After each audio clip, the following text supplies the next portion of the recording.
বন্যা পরিস্থিতি নিয়ে ভারতের সঙ্গে যোগাযোগ চলছে বলে জানিয়েছেন দুর্যোগ ব্যবস্থাপনা ও ত্রাণ মন্ত্রণালয়ের উপদেষ্টা ফারুকী আজম। বলেন, ভারতের অংশে বাঁধ খুলে দেয়ায় বন্যা হয়েছে বলে পত্রপত্রিকায় লেখা হলেও এ ব্যাপারে সরকারিভাবে তথ্য দেয়া সম্ভব নয়। সচিবালয়ে দুর্যোগ ব্যবস্থাপনা ও ত্রাণ মন্ত্রণালয়ের সভাকক্ষে এক সংবাদ সম্মেলনে সাংবাদিকদের এ তথ্য জানান তিনি।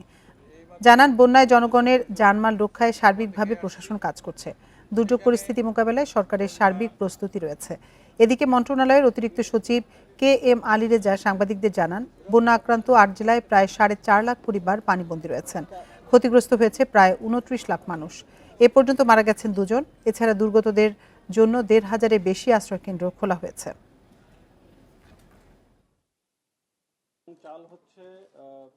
8টি জেলায় 4,40,840টি পরিবার পানিবন্দী অবস্থায় আছে, আর যাদেরকে আমরা উদ্ধার করছি। আমাদের বিভিন্ন পর্যায়ে যে আমাদের যে টিম রয়েছেন, উদ্ধারকারী টিম, তারা তাদের উদ্ধার করছেন। আর ক্ষতিগ্রস্ত লোকের সংখ্যা হচ্ছে 29,04,964 জন। মৃতের সংখ্যা আমাদের কাছে যেটা রিপোর্ট হয়েছে 2 জন।